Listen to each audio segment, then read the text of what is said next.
행복한 교회 승리하는 성도 여러분, 오늘도 말씀과 함께하여 지혜를 얻으며 또 연단받고 주님께로 자라는 믿음이 자라나는 그런 하루가 되시기를 바랍니다.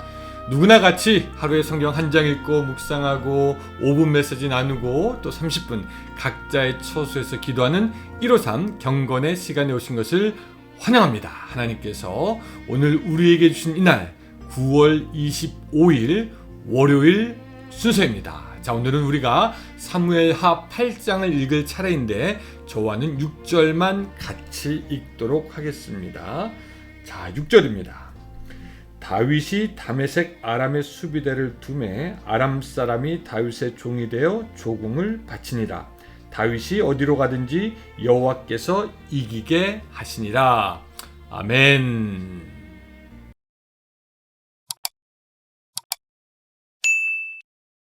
오늘 본문을 보고 있으면 다윗이 본격적으로 정복 전쟁에 나간 것처럼 보입니다. 그도 그럴 것이 누구랑 싸워 이겼고 그들로부터 조공을 받았고 그들로부터 받은 그 전리품은 무엇이고 무엇이 또 생겼고 이런 것들을 계속해서 설명하고 있기 때문이죠. 이런 모습들을 자칫하면은요, 우리는 이게 다윗의 개인적인 욕심이다. 다윗은 전쟁을 좋아하는 호전적인 사람이었다. 혹은 권력을 자랑하고 이웃을 짓밟는 그런 어리석은 모습이 다윗에게 있었다라고 오해할 수도 있고요. 또 다윗이 전쟁을 좋아하며 누군가의 것을 갈취하는 그런 탐욕의 모습이 보인다라고 말할 수도 있습니다. 그런데 사실 자세히 들여다보면은 다윗은 이때까지 이스라엘 백성들을 수도 없이 괴롭혔던 이방의 나라들을 가지치기 하고 있는 중입니다. 본문에 나오는 이방의 나라들은요, 계속해서 이스라엘을 괴롭혔습니다. 전쟁을 벌였습니다. 이스라엘을 상대로 노력을 하던 그런 나라들이었습니다. 마치 줄이 풀린 커다란 맹경 같아서 항상 이스라엘 뒤에서 이스라엘을 공격하던 나라들이었습니다. 그런 그들을 다스려서 입에 재갈을 물리고 목줄을 메어서 이스라엘과 주위에 평화를 가지고 오게 했던 것이 오늘의 다윗의 이야기입니다. 그래서 다윗의 전쟁은 어떻게 보면 정복 전쟁이 아니라 영어로는 peace operation, 그래서 이렇게 화평을 가지고 오는 그런 일이었습니다. 하나님은 이미 다윗에게 약속하신 것이 있었습니다. 너를 모든 대적에게서 벗어나 평안케 하리라 하는 약속이었습니다. 하나님은 그 다윗의 손을 통해서 하나님의 약속을 지금 하나하나 지키고 계신 것입니다. 다윗이 이런 전쟁을 사사로운 욕심에서 한 것이 아니라 하나님의 명령과 약속의 근거에서 했다라는 것을 눈치챌 수 있는 구절이 나오는데 그것이 이제 4절입니다. 제가 한번 읽어볼게요. 그에게서 마병 1700명과 보병 2만 명을 사로잡고 병거 100대의 말만 남기고 다윗이 그 외의 병거의 말은 다 발에 힘줄을 끊었더니 라고 나와 있습니다. 다윗이 전쟁을 통해서 엄청난 전리품을 얻었습니다. 그는 자기가 잡은 병력과 그 군수품들 자기 것으로 다 삼고 그것을 통해서 더욱더 나라가 강성해질 수도 있었습니다. 그런데 다윗은요, 병거 100대만 남기고 그 말만 남기고 나머지의 말의 힘줄을 끊어버렸다라고 합니다. 이것은 다윗이 자기가 잡은 것을 다 갖지 않고 또 그 많은 말들을 전쟁하지 못하게 사용하지 못하게 힘줄을 다 끊어버렸다라는 얘기입니다. 왜 그렇게 했을까? 자기가 다 가져서 더 부강한 나라를 만들 수도 있을 텐데 하나님께서는요, 신명기에 장차 왕이 될 사람은 이래야 된다라고 말씀하신 것이 있는데 신명기 7장 16절에는 이런 말씀이 있어요. 그는 병마를 많이 두지 말 것이요 라고 되어 있습니다. 하나님은 이스라엘이 병마, 즉 말을 많이 갖는 것을 원하지 않았습니다. 그 근본적인 이유는 이스라엘로 하여금 그들을 지키는 것은 그들의 힘과 재산이 아니라 바로 하나님이시다라는 것을 알게 하시기 위함이었던 것이죠. 그 말씀대로 다윗은 꼭 필요한 병거만 남기고 나머지의 말은 그렇게 처분을 하는 것을 볼 수 있습니다. 이는 그가 호전적인 사람이 아니었다라는 것을 말해주는 거죠. 또 다윗은 7절에 보면요, 전리품을 예루살렘으로 가져옵니다. 자, 7절 보면은 다윗이 하닷에셀의 신복들이 가진 금방패를 빼앗아 예루살렘으로 가져오고 라고 했습니다. 그리고 이것을 11절과 12절처럼 처분합니다.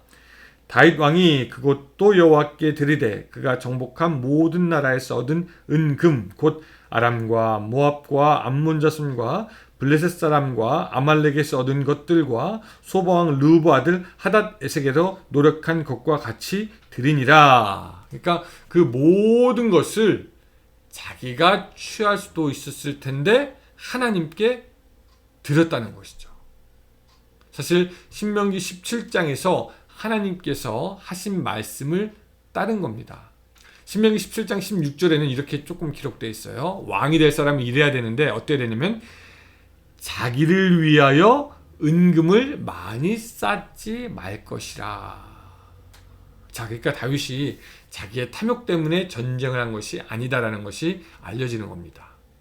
자, 결론적으로 볼 때 다윗은 많은 전쟁을 치루었지만 그래서 그는 그렇다고 해서 전쟁 영웅이 된 것이 아니라 하나님의 뜻을 따르고 하나님의 뜻을 이루는, 이스라엘을 통해서 이루는 하나님의 도구가 되었다라는 것이고, 오늘 본문은 그 도구가 어떻게 사용되었는지 우리에게 알려주는 겁니다.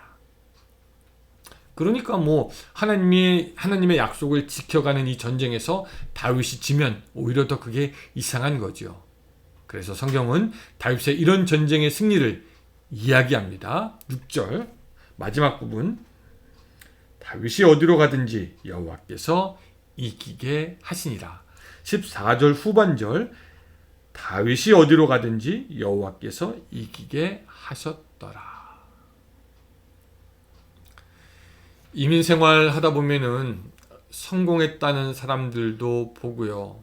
또 아메리칸 드림을 이루었다라는 사람도 보고, 또 그냥 열심히 수고해서 굉장히 어떤 경제적으로 안정되고 또한 자기의 꿈을 위해서 살아가는 사람들을 봅니다.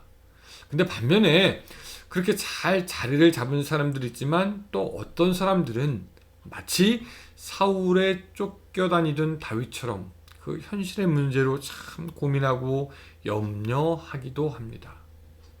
근데 잘 되든 못 되든 그런 여러 가지 삶의 상황 가운데서 우리가 기억해야 되는 것은 뭐냐면, 다윗은 매우 일관적인 삶을 살았다는 것입니다. 다윗은 일관적인 삶을 살았어요. 무슨 말이냐? 그가 비참하고 괴로운 상황에 있을 때나 어려울 때에도 그는 하나님의 규례를 지킵니다.